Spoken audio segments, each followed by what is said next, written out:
Well, right now, federal health leaders are considering revising mask guidelines as the U.S. heads in the wrong direction with COVID-19. That's right. ABC's Rena Roy explains how nearly every state now is seeing a surge in cases.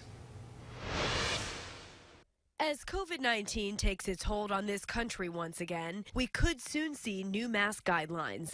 Dr. Anthony Fauci saying the administration is considering revising mask guidance for fully vaccinated people, but telling CNN local authorities should make the call. The CDC agrees with that ability and discretion capability to say, you're in a situation where we're having a lot of dynamics of infection, so even if you are vaccinated, you should wear a mask. With the highly contagious Delta variant tightening its grip, the three largest school districts, New York, LA, and Chicago, requiring masks for students. Nearly 60% of U.S. adults are fully vaccinated, but cases have skyrocketed 314% since mid-June, and hospitalizations are up by nearly 40%. Florida recording 73,000 new cases last week, an average of more than 10,000 per day, now accounting for 1 in 5 cases in the U.S. Nationwide, more than 27,000 patients are being treated for COVID in the hospital. Most are not vaccinated. Right now, we're generating about 50,000 Americans getting infected.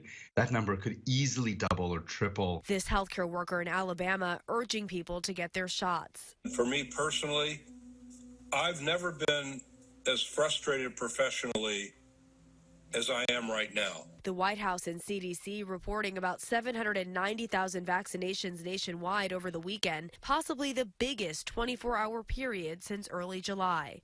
Dr. Fauci has suggested that booster shots may be necessary for people with weaker immune systems, saying if that third dose is officially recommended by federal officials, they'd be some of the first in line to get it. Rena Roy, ABC News, New York.